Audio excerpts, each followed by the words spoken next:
Hut, and a happy Oaks Day to you all out there. And my racehorse, Nick Hines and Sarge reporting for duty. And of course, happy Kentucky Derby week, the 147th running of the Run for the Roses. And it just seems like yesterday, but Authentic was coming home on top.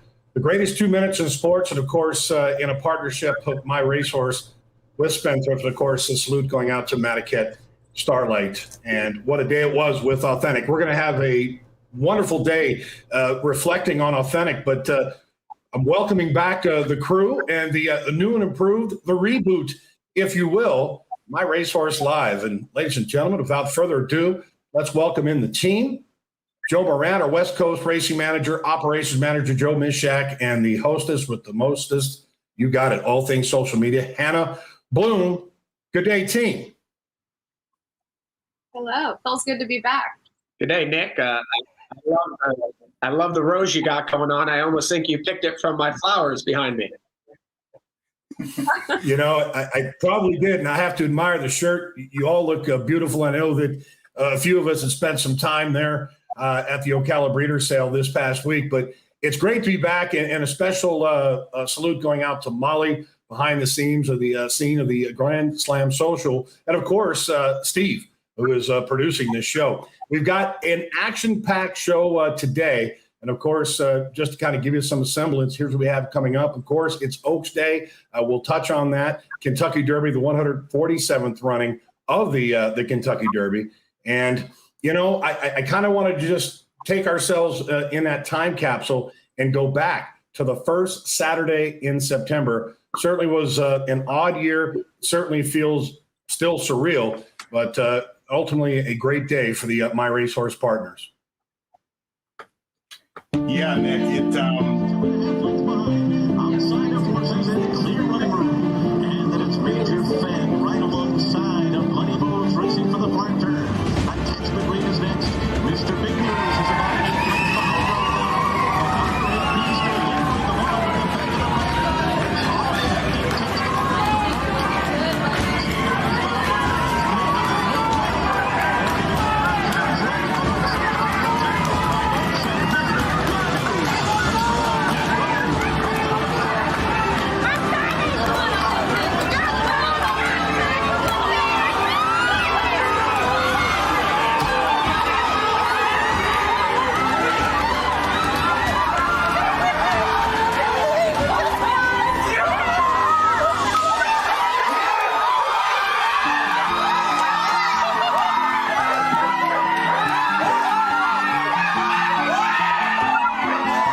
Well, indeed, just a snippet of the reactions, of course, with the shareholders and partners. And, you know, it's amazing because as surreal as it was to hear the stories and the stories still being told, and I'm sure for many years to come, I wanted to start first with you, Joe Mishak, obviously being there at Churchill Downs in Louisville, Kentucky, along with Joe Moran and our chief in Michael Behrens. What went through your mind? I mean, obviously, take us back through the process, of course, getting into the Derby first and foremost, but a horse that had more than a realistic chance of winning. Yeah, no, it encapsulates all those emotions, right? I think you bottle up all that video, and that's probably the emotions that Michael, Joe, and myself were feeling in particular about the eighth pole, I think. I think when Tiz the Law made his run at the quarter pole, we kind of like, oh, this is going to be, a knockout, blow. But Authentic, dug in. And about the eighth pole, I think we knew we were going to win the race. And just to describe that feeling is, I don't think you really can. I think it's, people describe, the birth of a child and, how much that changes their life. And, the indescribable feeling you get. And I think that's certainly the feeling I had when we realized we were going to win the Derby. And I think, just going back to getting in the Derby and that whole process, it was just obviously such a surreal experience. The Colt obviously had a lot of talent, but there certainly were no shortage of doubters. I feel after the Sanity to Derby loss and also what happened in the Haskell. So I think the whole team went into the Derby with a little chip on their shoulders, and probably no bigger than trainer Bob Baffert, who certainly got the horse in a pristine shape for the race. So just such a surreal experience and very fond memories that you'll never forget. Well, it's crazy to think, when these horses get into the Kentucky Derby week, essentially you're wanting to put them in a bubble wrap. Being there, obviously there at the Kentucky Derby and seeing what happened with the stablemate, 1,000 words, essentially a horse that was scratched in turn due to that paddock incident, and considering Jimmy Barnes, broke his arm. Again, the fact that Authentic was able to go on and sail on to victory, a magical run, of course, for the 5,000 plus shareholders out there who jumped, of course, on board in a leap of faith for those greatest 2 minutes of sports. Hannah, I wanted to touch with you. Of course, you were right there, front row center in your living room, I presume, there with Molly. What was going through your mind with Authentic as he charged home on top? I mean, it's hard to put into words, obviously. Molly and I, right before the show, were like, oh, we should film ourselves, because we were trying to get everyone to film ourselves. So I was like, oh, we should do it too. And so you kind of forget when you have a camera on you and you're cheering a horse down the stretch. So that video is priceless, because Molly behind the scenes, she grabs me halfway through the race. She's shaking me because I just almost didn't believe we were going to win. But I mean, it was amazing, because immediately I'm like, I have to post all this stuff on social. So my mind was already 2 steps ahead, but it was so amazing and just so excited for the owners. Joe Moran, as I watched, obviously you and I have known each other for a number of years now, of course, having that relationship with your father. Visually, seeing you with the In Unison doing the jump there at the wire along with Michael and Joe Mishak, it brought a tear to my eye. Tell me what was going through your mind outside of the fact that your cell phone went flying. Yeah, well, I mean, I guess in the end, it was, I can't believe this is actually happening, right? I would say there were so many mixed emotions throughout the whole race. I remember when the half-mile split came up, I kind of looked at both Joe Mishak and Michael, and I said, oh, you can guess what the other word was after that. But coming and seeing how comfortable he traveled, you started to get that confidence, and the way that horse travels, and seeing him train in the morning, you knew he was going to have something left. And when it came game on, he was going to be there and turning for home. And at that 8th pole, like Joe Mishak mentioned earlier, it was just pure joy and excitement. And this is actually happening. And it was something I wish there could have been 50,000 people, 100,000 people there in the stands to experience that, but it was something I'll still never forget. Yeah, undoubtedly. And it's something that you'll certainly cherish in moments of victory and in moments of defeat, because how difficult it is when you consider the percentage of a horse that is born each year to get to the Derby, and you have that one chance of a lifetime. In that lifetime of chance, and we just announced within the last 20 minutes or so that King Fury has scratched out of tomorrow's Kentucky Derby due to a high temperature. So that just goes to show you how tricky that process is, getting into the Derby, much less winning it, and then the rest of being written in history with winning the Breeders' Cup Classic and, of course, being crowned Horse of the Year. Indeed, Kentucky Derby week. Like none other, so proud to be part of Team MyRacehorse and that magical ride that took place in what was an odd year, but in the end, a winning one as we arrived into 2021. So the shortest reigning Kentucky Derby champion. All right, wanted to jump into Authentic. I'm going to come back to Joe Mishak. Obviously he's gone on to bigger and better things, if you will. I was hoping we'd come on the show today and announce his return to the racetrack, but not the case. How's he doing, Joe? How's he doing these days? He's doing great. I had the pleasure to go out to King's Equine Farm in Ocala this past week with Spendthrift President Eric Gustafson, General Manager Ned Toffee, and to take a look at our 2-year-olds and see what the future, it holds for them, as we look towards the future. But I did, ask Eric, how's our big boy Authentic doing? And he alluded to, hey, he's just like any new kid new to the job. It took him, the first couple of days to figure out what his job was, and but he caught on pretty quickly, and he's been a consummate pro ever since. So we're super excited about you see how he's taken to his first year as a stallion, and we're not too far off. Early next year of seeing what those first foals look like. It's pretty remarkable to think, for stallions to make that adjustment as a racehorse, and of course retiring at the top of his game and heading to the breeding shed. We've featured here on My Racehorse Live. It's been seamless. Would you tend to agree with that, Joe, as far as that transition? 100%. Yeah, like I said, the first couple of days, and it was as good as gold after that.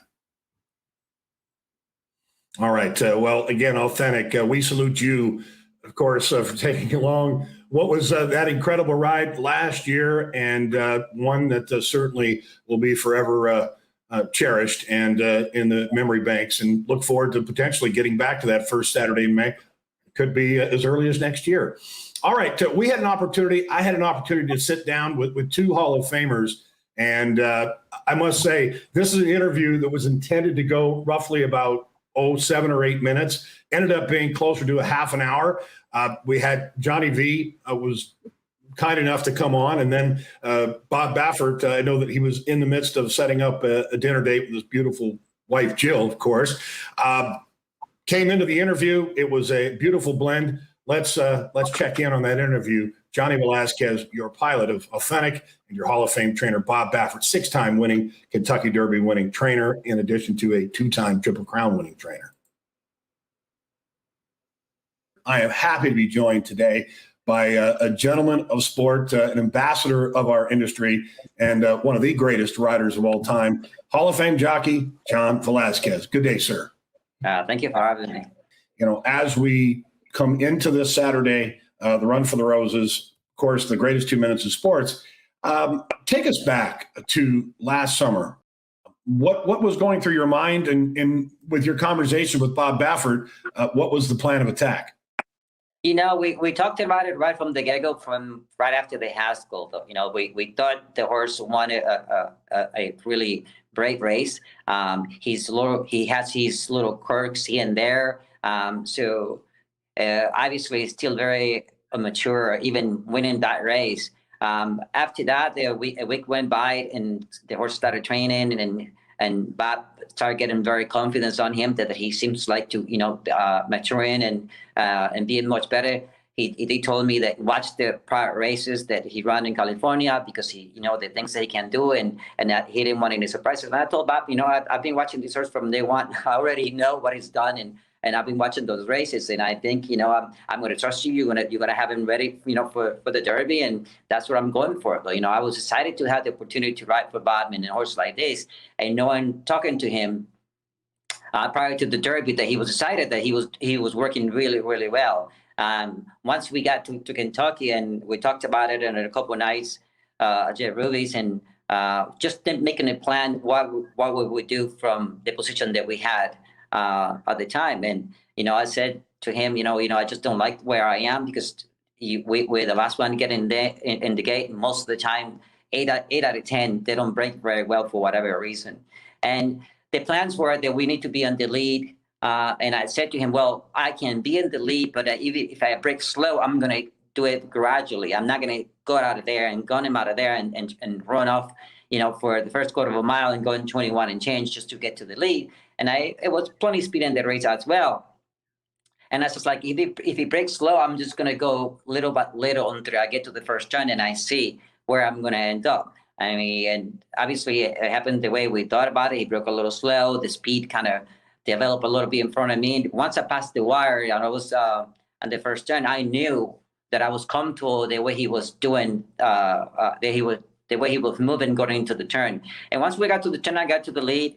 And really, you know, I was happy the way he was doing things, and he was already on the bridle. He was taking me where I wanted to be. He was doing comfortable. By the time we got to the half a mile pole, I just kind of let him do his thing, kind of let him encourage him a little bit, just to pay attention a little bit, because he kind of got distracted and around the turn, right before the turn. And when the horses started getting coming to me, and then I remember looking for Franco's horse. Obviously, he was the favor. And when I saw the white face, I was like, well, here it is. I mean, this is going to be a 2-horse race. Then the way I thought the race was going to chip up. And once we got to the quarter pole, we hooked up from the quarter pole on, and Bob talking, you know, with me at Jerry Ruiz, it says, like, just make sure you put your whip in left hand, and make sure you get his attention. And sure enough, I mean, when I went left-handed and I went after him, he responded really, really well. And by the 8 pole, you know, the other horse is not passing me, and I knew that my horse was giving me everything he could at the time. And Bob says, make sure from the 8 pole to the wire, it's all you here. So you got to bring him home. So I'm concentrated on the horse, and the horse is giving me everything he can. And I look into my side, and the horse is just going to stay in there and authentic, keep fighting. And by the 16 pole, I knew, man, he was going to continue fighting for that wire. And I was very proud that he did, and very proud to be a part of it. I want to welcome in your Hall of Fame trainer, Bob Baffert, and the fact that you had that Jeff Ruby's conversation that night. Quickly, I wanted to know who picked up the tab. Bob Baffert, welcome to My Racehorse Live. Sorry I'm a little bit late, boys, but yeah, it was. We were there for a couple nights. You know, Jeff Ruby's. That's our headquarters. You know, for the Derby. So you know, Mike Smith, everybody was in there, but it was. You know, we were looking at different scenarios, and you know, Johnny, he's just you know, he's such a professional, and he's just not only, you know, Hall of Fame rider and all that, but guys like him, Mike Smith, all the great riders, you really don't have to have much of a conversation with him. You just tell them about your horse, the little quirks he might have, and they work it out. I mean, they know what to do. And, you know, when I went to sleep that night, the night before, I wasn't worried about what kind of ride I was going to get or anything, because I knew I had the master on him. And if the horse shows up, and if he's ready and he's good enough, he'll be there for him. If he's not, then he couldn't get a hold of the track. That's always our excuse. You know that, Sarge. So when they don't fire, he couldn't get a hold of the track. It was terrible. Right. But that's all we can say. But, you know, you could tell it was, you know, I've been fortunate to win 6 of these, but that was probably on Johnny's part, the most masterful ride. Everything he said he was going to do, it came to fruition. I said, you know, we need to be on the lead with this horse. And if you can figure out a way, I don't know how you can do it, just map out. And he did it. He just stayed away, and he sort of caught everybody off guard, and he came over, but he had the horse. He had the horse to do it Absolutely. with. And that's the main thing. You have to have the horse to do it with. And he believe me, he had the best horse, and big, long striding horse like him. He was just getting over the ground, but long stride. And when he turned for home, he had him in a position to win. And with Tizelaw, we had a lot of respect for him. When Manny Franco looked over his shoulder, turning for home, I thought, oh boy, we're in trouble. He, you know, when the rider does that, he just wants to see if anybody else is coming, because he knows he's got the guy in front of him. And I thought right there he was going to go right by me, and then Johnny was waiting on him. And when he came to him, Johnny just went to work on him, encouraged him, and so I couldn't believe what I was seeing. I said, wow, look at this horse. He's got some gears that we didn't know he had, and he just kept on running. But that's because it turned out he was the best horse. Well, I'm certainly looking forward to it. And Bob, Johnny, really appreciate your time on behalf of all of us here at My Racehorse. We wish you the best of luck this weekend. Unfortunately, again, this is the shortest turnaround for any Kentucky Derby winner that we've had. Essentially, what is it going to be, 8 months to celebrate? I know that we have, and we'll continue to do so. And we look forward to having another Derby horse with the both of you going postward to the first Saturday in May. Thanks. Well, thanks for having us. Thank you. Thank you, gentlemen. Enjoy your night, and Hopefully, Bob will pick up that tab at Jeff Ruby when I join the crowd. I'll see you later today. All right, Take care. you got it.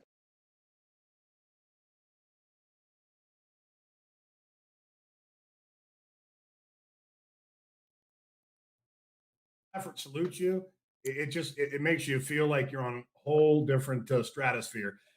Truly enjoyed the time spent with both Johnny V and Hall of Fame trainer Bob Baffert. You can catch that entire interview on the app, and of course, be posted to YouTube as well. Joe Mishak, just to put a bow on it with Authentic and that ride, and of course, as we transition into the happenings this weekend there at Churchill, how could you encapsulate it as far as that ride is concerned in just a few words?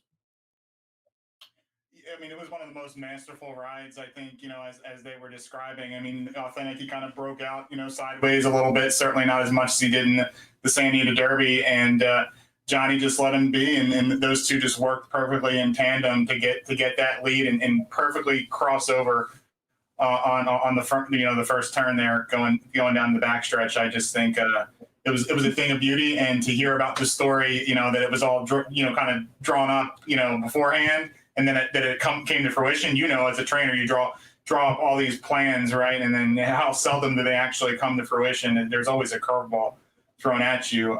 To see that come to fruition and to hear that story was pretty remarkable.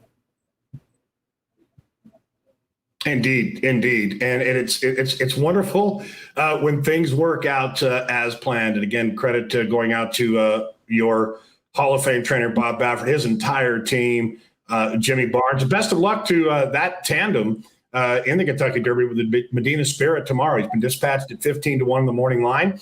I think he offers up plenty of value. Going to give you some pop to your exotics. We're going to talk about the Kentucky Derby. We're also going to touch on our selections in addition to today's Kentucky Oaks. I want to thank you all for tuning in for the reboot here for the MyRacehorse Live. And we're looking at tomorrow, the undercard, and the $2 million Got Stormy, the $2 million earner coming off that grade 3 victory in the Honey Fox. It is dispatched. It'll be race number 6, approximate post time 1:14 in the East. And Got Stormy 8-5 on the morning line, a field of 7.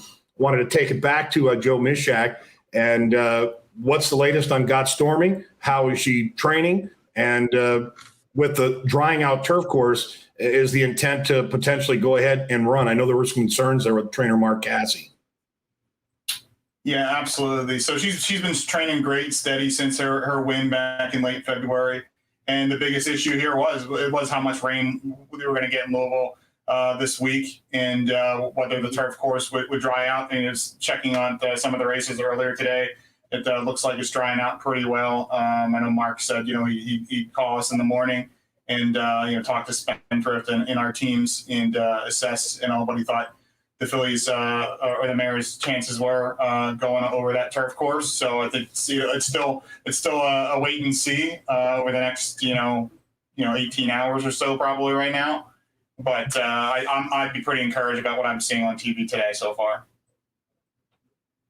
Well, it's great news, considering the fact she's won her last 3 of 4. And again, want to thank Spendthrift for allowing the opportunity for MyRacehorse participate in this champion mare. She's obviously coming off of that strong win in the Grade 3 Honey Fox. And I realized it was the narrowest of margins, but certainly a determined rally. She did finish second in this distaff mile back in 2019. Joe Moran, you've had an opportunity to look at the field. It's a field of 7, and on paper, there appears to be 2 pace types. How do you see the race shaping up for her if indeed we do go forward with this race?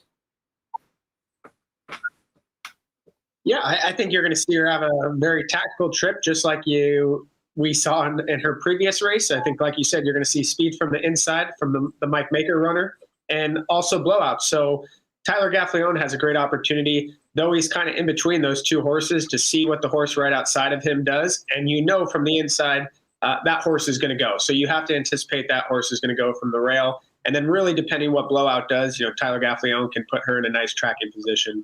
Looking back on that replay, for her to stretch back out to a mile, coming off a layoff since the Breeders' Cup, ultra game performance, and you'd have to think she's just going to improve from that performance. Also, on a side note, I'm going to go to Hannah, but I want to remind the folks out there, due to a contractual obligation, we unfortunately will not be able to show this race as a watch party, if you will. And as many of you know, having been involved with TVG, there are restrictions there as well. But the NBC Sports Network, they're offering up those races, so you'll have an opportunity to see those. And as soon as we're able to pull up a replay, being as she does move forward, we will have those for you. Hannah, Got Stormy, along with Monomoy Girl, has been a very, very popular equine athlete in the MyRacehorse repertoire. What's some of the feedback that you've heard on Got Stormy and the intent when the shareholders came on board? I mean, it's been all positive right from the start. When we announced Monomoy Girl and Got Stormy at the same time, it was very exciting. And I think they just are so excited to see them get back on track, and especially Got Stormy tomorrow on Kentucky Derby Day, the undercard. So it's been all positive and really exciting. And we'll make sure, even though we cannot have a watch party, we'll be providing so many updates. We do have a few members of our team at Churchill, so we will be providing updates on the app all day.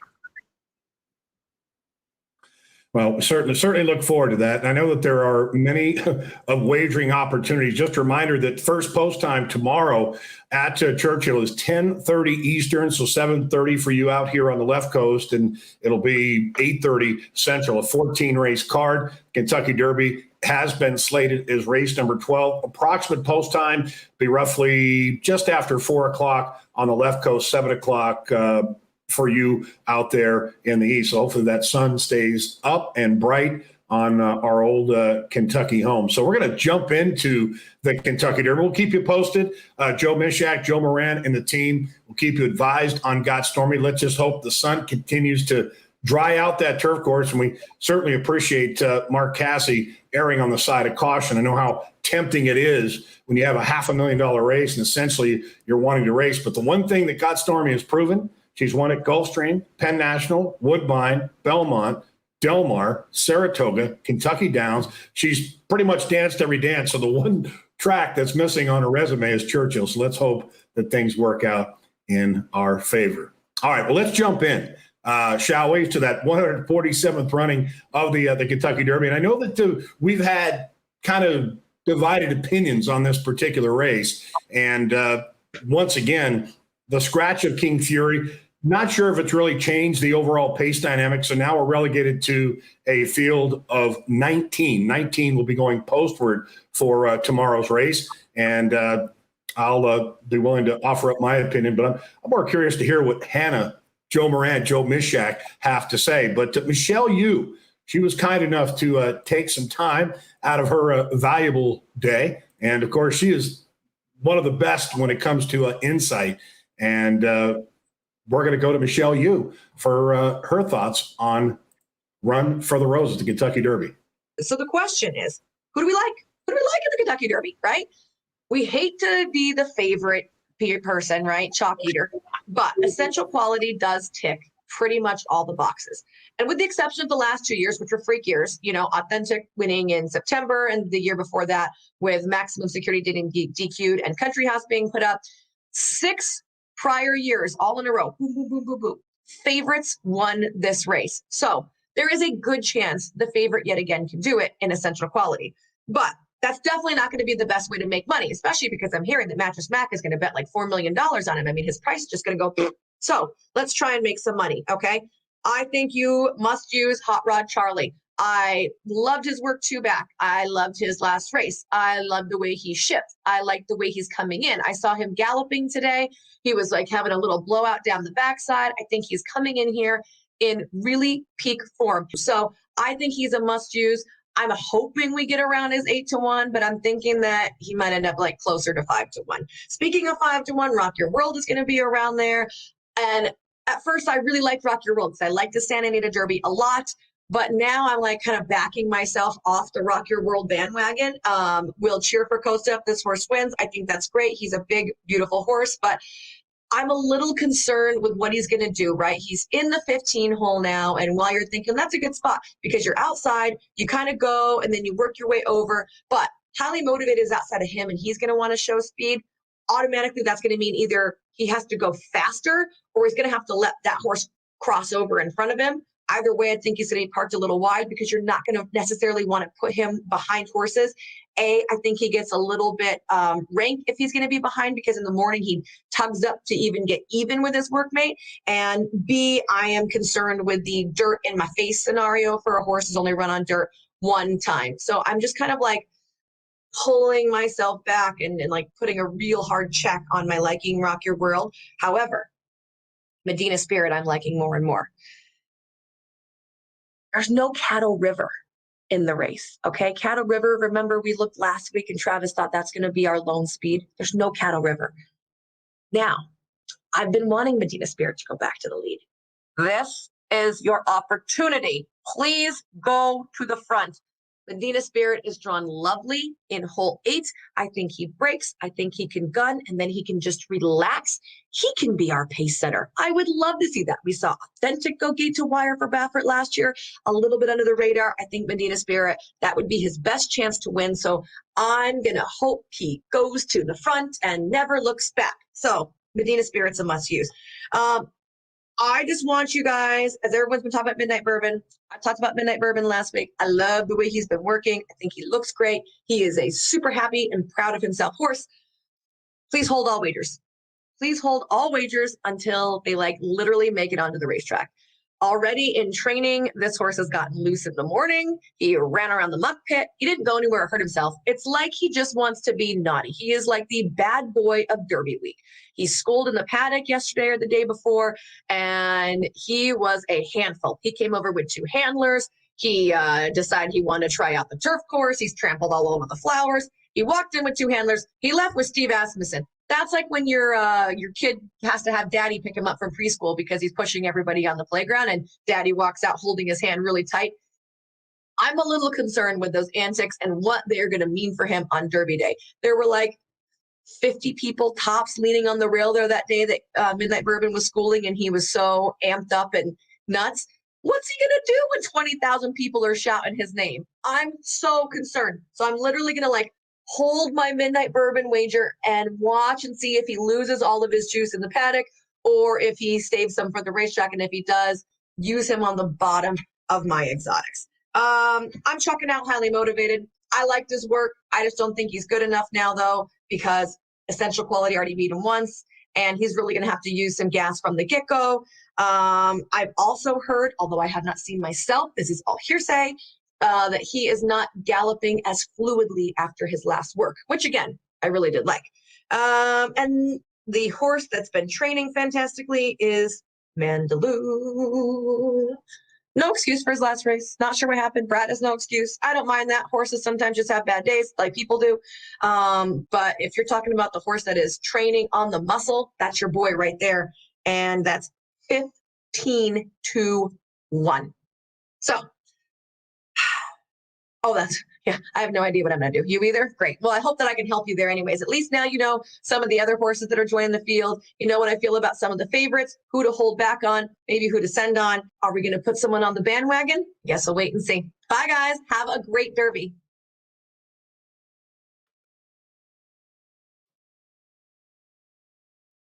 Wow. I mean, that's a lot of information. I mean, I'm literally trying to wrap my brain around it, but thank you, Michelle Yu, for the information there. Coming up roses, let's hope some pertinent information. All right, let's jump into our panel here. First and foremost with Hannah Bloom. And Hannah, throughout the week, Midnight Bourbon has been well documented as having those idiosyncrasies. But respect to you, this horse has never been off the board in 7 career starts and 2 victories, nearly $500,000 in earnings. Yeah, so during the week when I've been seeing those tweets, I don't know if we have that to show, but he has been acting up quite a bit, especially when they schooled him in the paddock a few days ago. So I definitely had I was like, should I change my pick here? But I think I'm going to stay loyal to him. Like you said, never been out of the money in his career starts. His Lecomte win was one that impressed me. He has tactical speed, which is what you want in the Derby. And then to note that, the Derby Trail's been really interesting. Concert Tour's out, Life is Good is out, Caddo River's out. He could be a horse that is now on the lead. So with his price too, I had to go with Midnight Bourbon, and of course Steve Asmussen, Mike Smith, that pair I'm definitely loyal to, so that didn't hurt as well. Right here we're seeing his Lecomte win. So like I said, he shows up every time, never been out of the money. He could be the one on the lead, so that's who I'm going with, and hopefully he'll be able to get it done tomorrow. Let's hope his antics don't catch up with him. I do know that I saw a tweet, I believe this morning, from Barbara Livingston saying she saw them, the Asmussen team, schooling him again. He seemed to have calmed down a bit. She gave props to the Asmussen team, Scott and Steve. So I hope he's calming down a bit, and hopefully tomorrow he'll be able to be chilled in paddock. Well, I like your thinking. He's currently at 11-1 on the board, so they must be following the Bloom train, or as I like to call it, the Boom train. I'm still going to change your name to Hannah Boom, whether you like it or not. All right. Want to transition over to another panel member here, and of course, Joe Mishak. Joe, I know that you're a student of the game, not only based on PM activity, but you like what you've seen with Hot Rod Charlie in the mornings. Yeah, I've had a very difficult time assessing this Derby field more so than others, but there's a lot of criteria that I tend to, go for with my Derby selections, and one of them being is they have to win their last race. I think we've seen in the last prep race over the last decade or so, 9 out of the last 10 Derby winners, with the exception of Country House, have won their prior start, I believe. So that's a big critical factor when I'm trying to select who I'm going to go and bet in Derby. And obviously another is, do I think they can get the distance? And I think with Hot Rod Charlie, there's a lot of factors that go, in his direction, being by Oxbow, who's certainly not a prolific stallion by any means, but being by the great Awesome Again, who was, and certainly demonstrated the ability to get 1.25 miles. One of his other sons, the Brilliant Ghost Zapper, certainly got 1.25 miles in the Breeders' Cup Classic, going back 20 years probably now. And being the Louisiana Derby was 1 mile and 3/16, the furthest of any Derby prep race. And the fact that I feel like the horse was really continuing on strong towards the wire in that race. There's just a lot of good things going for Hot Rod Charlie. Does seem to be kind of the buzz horse right now. So I would say that Michelle's probably right. You're probably going to get closer to 5-1 as opposed to 8-1 on the morning line. But again, in his last work at Santa Anita prior to shipping over to Churchill, he he is sitting off his stablemate here and given very, very little urging. Once he kind of goes past his stablemate here, the rider, I feel like, the rider is barely moving, so he just keeps getting better and better as he's going towards the wire and galloping out here. I think he draws perfect in the middle of the pack. He has the ability to sit off the pace a little bit. I think he'll be about 4 or 5 off, and as long as he doesn't encounter any traffic, I think he's going to be there. Whether he wins or not, that's a different story. But I definitely use as a horse that's going to be on the board. Well, again, he is certainly taking action there. 9-2 is your tepid favorite at the moment. He's actually favored over Essential Quality, who is sitting at 5-1. Hot Rod Charlie looking to give trainer Doug O'Neill, who was on the ballot to be entered into the National Museum Hall of Fame this past summer. So certainly Doug O'Neill, a 2-time winning Kentucky Derby trainer, and he has his hands on a horse that's on the upward trend. You mentioned Oxbow. The reality is that horse, having won the Preakness and finished second in the Belmont, so you can appreciate when you have a horse that's in the Derby who's, parents, if you will, and the progeny has essentially proven that they can get that additional distance and ground and pass the litmus test. So Hot Rod Charlie, Flavian Pratt in the irons for trainer Doug O'Neill and the partners. Joe Moran, you've been a fan of this horse essentially since his maiden win. I believe you and I were together there at Santa Anita. This was a head-turning victory when he did break his maiden. Interestingly enough, did it on the turf, came back and won an overnight stake on the grass. Tell us about your Derby selection. Yeah, I'm all in on Rock Your World. I think this is a horse really just coming into form. I don't think we've seen his best, and I think that's what you want to see coming into the Kentucky Derby. I know a lot of people are out there saying, is he going to bounce, right? You see this horse has run 80 buyers, popped 100, first time on the dirt. I'm going to say a lot has to do that with change of surface, right? But when you saw this horse run in the Santa Anita Derby, I think he still showed a little bit of greenness. When you look at the race from a pace dynamic, he's the only horse that's been on the lead with a sub 47 fraction. And I don't think he was even being asked to do it. So by all means, I know tactically they're probably going to sit off the pace, but if this horse breaks sharp, I could see him being on the lead, and I don't see anything wrong with it. This horse has galloped out super strong. The distance is going to be no issue for it. And when we tune into his most recent work, for me, this is how I want to see a horse coming into the work. You're going to see the clocking be 5/8 and 59 and 1. But I mean, this work could have been clocked out 7/8 of a mile. I mean, this is a big scopy colt by Candy Ride. It looks like the weather's going to be good, but if there was a little rain, pedigree-wise, he could handle an off track from pedigree. And the whole family has tactical speed. It's got a full sibling. She's our charm, naturally fast. And for me, this horse just looks to be traveling well, traveling smooth and hitting all cylinders. So I'm excited to see what he can do. It's the Derby, 19 horses lining up in the gate together. So it's always going to be interesting what happens when the gate opens, but I think he's going to bring his A game. It's a wonderful tie-in with Rock Your World. And I think you're on the right track. And this horse has been held constant. He's on par with Essential Quality at 5-1. He's co-bred by Ron and Deborah McAnally. Of course, Ron McAnally, the old master, a Hall of Fame trainer in his own right. He had brought Candy Ride here into the United States from the Southern Hemisphere. Obviously, he and his wife owning Charm the Maker. So there's plenty of good vibe, good rich blood there with Rock Your World. Unbeaten son of Candy Ride, but he's going to have to overcome that Apollo jinx. So, well, Justify went ahead and debunked that and went on to win the Triple Crown. So perhaps Rock Your World will essentially laugh at it. Knowing that we went through what we did last year with the pandemic, you know, I think you might have to put a little asterisk next to it because, you know, breeding and training and breaking and all that essentially got delayed. So you could be on the right track, Joe. Best of luck with your selection. It's interesting to note you mentioned speed, as does Hannah with Midnight Bourbon. So I can see you two kind of duking it out while, well, Joe Mishak, Hot Rod Charlie, and my Essential Quality, who will be my top choice. I know it's a kind of a chalky selection, ladies and gentlemen, but you heard from Michelle Yu. The last 6 winners have been favorites. Not the reason I like the horse. In fact, I'm just impressed by his tractability. This horse is very tactical. I don't think he necessarily appreciated being up and close to the pace in the bluegrass, setting off of Highly Motivated, who may have been out of his element in his own right.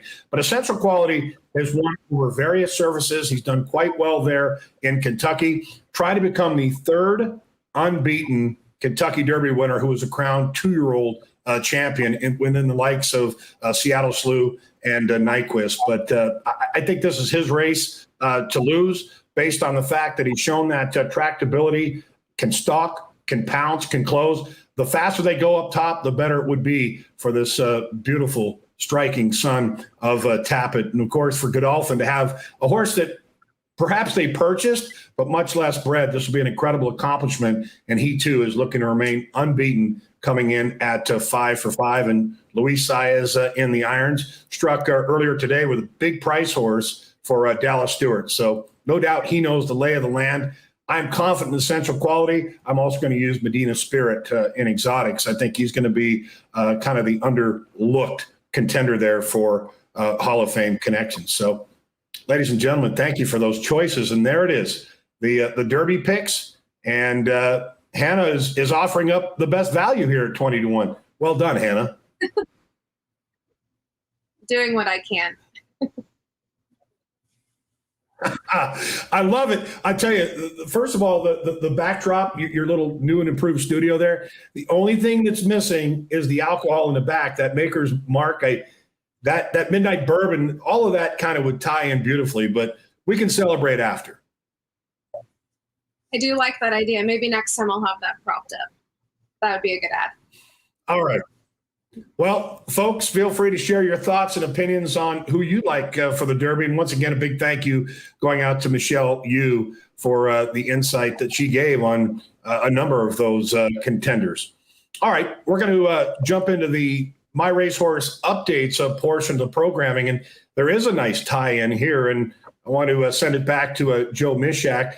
We spoke of trainer Steve Asmussen. Well, tell us about what is coming up in this next graphic with this progeny of Dialed In. Yeah, so back in March, our team was down at the Ocala breeder sale and picked up a nice big-looking son of Dialed In. Then subsequently to that, Steve Asmussen rolled into the Arkansas Derby with another son of Dialed In named Superstock, who shocked the Arkansas Derby at big odds, and obviously is now in the Kentucky Derby. So it's kind of funny how that all plays out. Dialed In's a stallion that is a pretty modest stallion, but I think he's kind of coming into his own a little bit, and he'll get you a runner. If you go and you go to these sales and these 2-year-old sales, you're going to find some good-looking Dialed Ins, and when you do, they tend to be pretty decent runners.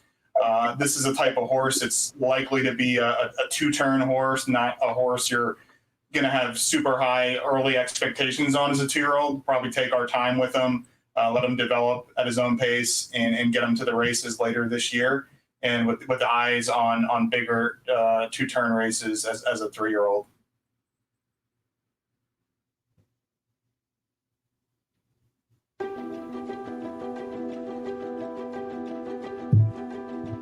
I think we got some really good potential prospects that look like they can be any kind of racehorse, and so one horse in particular, Hip 331's a Dialed In colt, super racy kind of horse that looks like might be ready to go early, but also has plenty of 2-turn underneath, and so the whole collection of horses we ended up picking out, I think anybody could be very excited about.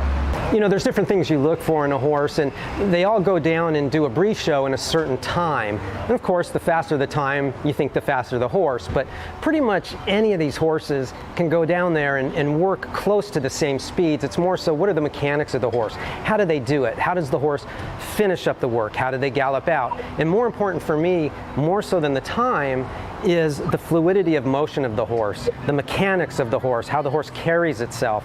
And so with Hip 331, this is a horse that, very leggy horse, very kind of racy, fast-looking horse, but also looks like a horse that's going to grow into itself and be able to run all day. And then you go and evaluate the horses after you see their breeze, and you look at them at the barn. And it's important to see a horse that has a good walk. You want to see a very efficient walk where there's not a lot of wasted motion, because that's going to carry over and translate into a horse that's covering more ground with less effort. Those kinds of things. So there's all kinds of variables, and when I end up buying a horse, I have a set of criteria and check boxes, and I try to get as close to 100%, you're never going to get that, based on value.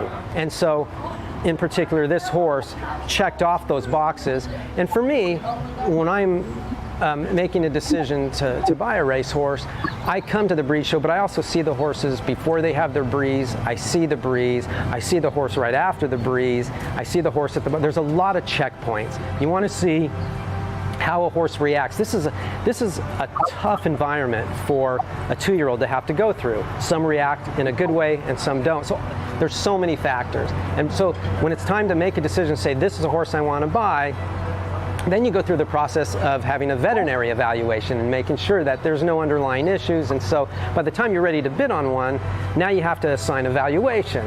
And when it's a tough market, you do all that work and you don't get the horse sometimes. And so when you do get one, you feel like you've already won the race. It's half the battle. 331 checked off primarily all those boxes.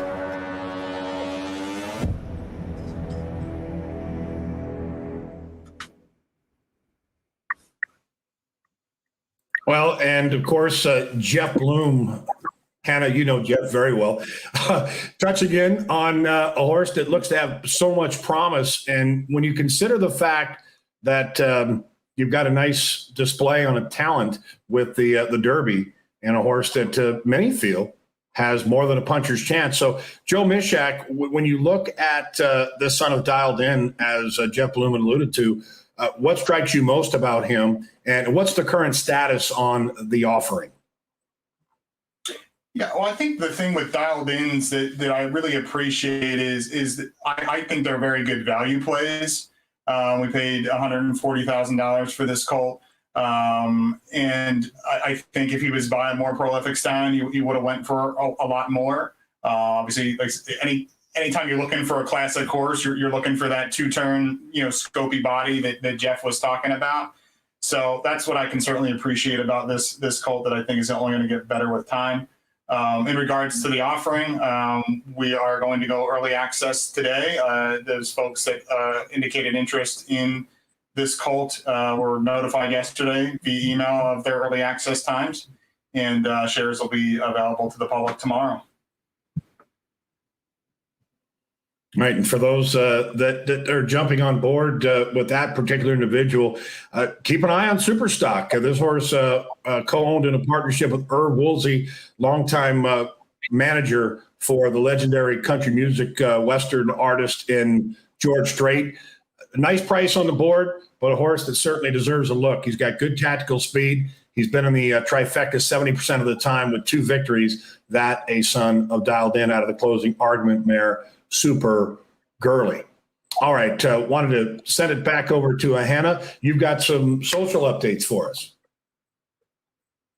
So I'm taking a look at my phone now because all week I've been asking on Twitter, our social, MyRacehorse, who's their pick in the Derby. So far, it looks like I posted this yesterday. It looks like 25% of our owners like Rock Your World, 18% Essential Quality, and then 14% Known Agenda, 43% it's other picks. So it looks like a lot of people like Hot Rod Charlie, highly motivated. I don't see any Midnight Bourbons on here. But we'll see what happens, and it's kind of exciting to see who the owners are choosing for this year's Derby.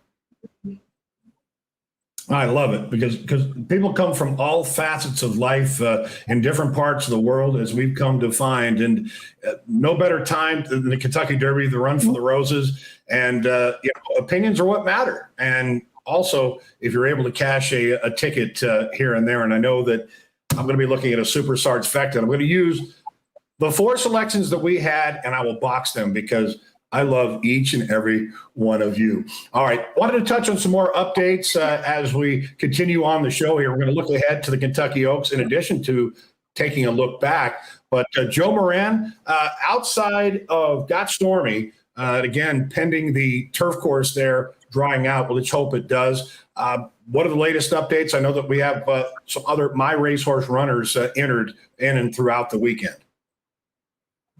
Yeah, so starting Saturday Derby Day, looking to New York, we got Quick Conversation making her second career start for Christophe Clement, running in a maiden special 8, race 8 on the card. She draws post 6 in a field of 11.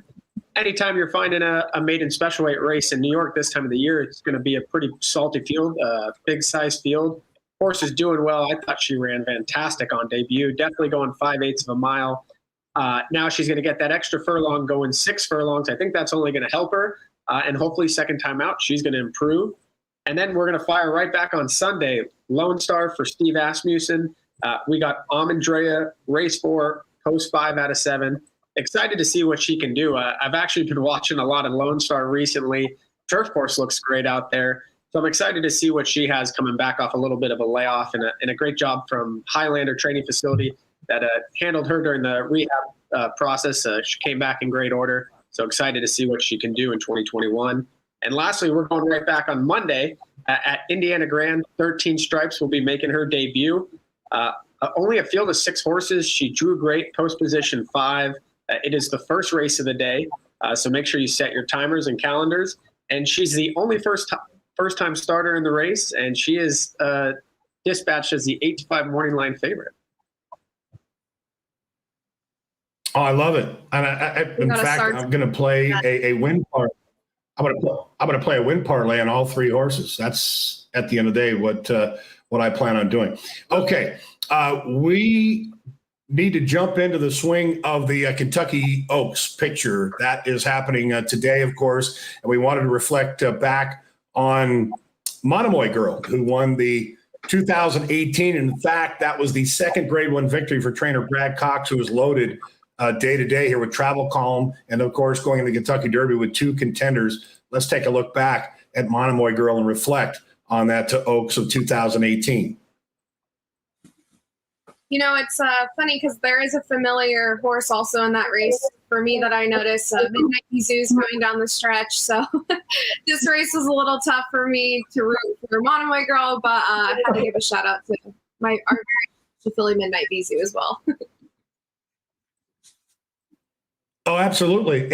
I think the point is it's amazing how, you know, their careers evolved from this point in time and where we are right now with Monomoy Girl. And as far as the hopes, she came back, of course, on the winning track here in 2021. Joe Mishak, what's the latest on Monomoy Girl and what's next for her? Yeah, well, she exited that tough loss in the Apple Blossom in great order. You know, that's just horse racing, right? Sometimes you show up and the other horse fires their best shot, and hats off to Latruska for showing up and battling back after Monomoy Girl and went ahead. And but Monomoy Girl's bounced out of the race well. Blake Cox, Brad's son, says she's doing well and probably work back this weekend. And there's no particular, race set in stone right now, but you'd have to think that, Belmont Stakes Day, something like the Ogden Phipps might be in the cards if everything goes well. But obviously, we'll see how our work goes this weekend, and then I think we'll start to get really serious on the drawing board on next race plans. Yeah, no doubt. A tough, heartbreaking loss there, but she certainly, for me, I see her as being on her A game, and with the ultimate goal being the Breeders' Cup here at Del Mar, which should be an exciting road for her. So keep your eyes on those updates for Monomoy Girl. Nice reflection back on her and that Oaks victory. But today, the Kentucky Oaks will go off as what looks to be a highly contentious field. Approximate post time 2:51 here on the left coast, 5:51 in the east. And I know that we had selections from Hannah, Joe, and myself, and quickly wanted to get your take on it.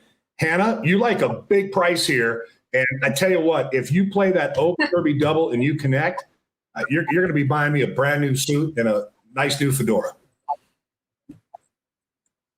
I would totally do that for you. Only you, Sarge, would I do that for. But yeah, so I have to give a special shout out to Team Rotundo, Pete Rotundo, and then Peter Sr., his dad. They're great handicappers, and stay tuned. There's actually going to be a video coming up on our app, a little video for our owners here. But they both love Pauline's Pearl, and really that's the only reason I kind of picked her in this race. They are great handicappers, and I thought I'll go with this horse.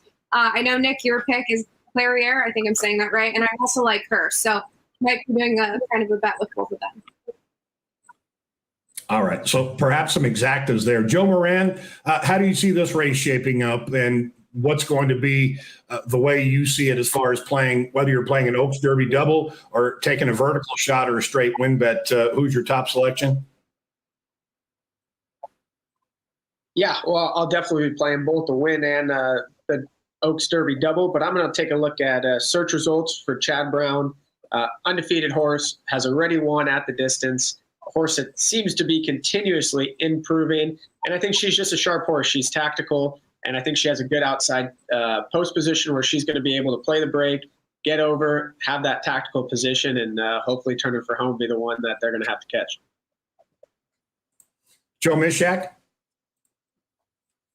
Yeah, I mean, talk about a race with, just regally bred fillies, right, top to bottom. I mean, you go through these past performances and look at some of these pedigrees. You got a lot of fillies, I think, that'll appreciate the routed ground.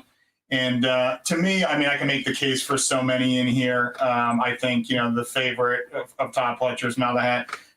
She's only going to get better with I can't find a knock for her. She's only going to get better with distance. I've always been an admirer of travel column for Brad Cox, but I landed on Pass the Champagne for George Wheeler and Javier Castellano. I mean, talk about one of all-time great riders that I think he's lacking, quite a few big wins on the mantle, and I think we potentially get one here today. This filly really showed a really big turn of foot in her last race.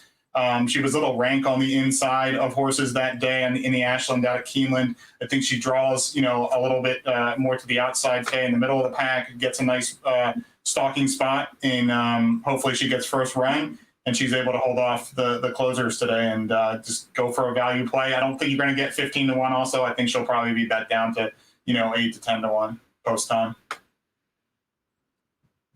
So with the defection of Ava's Grace, a field of 13 going postward in the Grade 1 Longines Kentucky Oaks today, 5:51 Eastern, 2:51 on the left coast.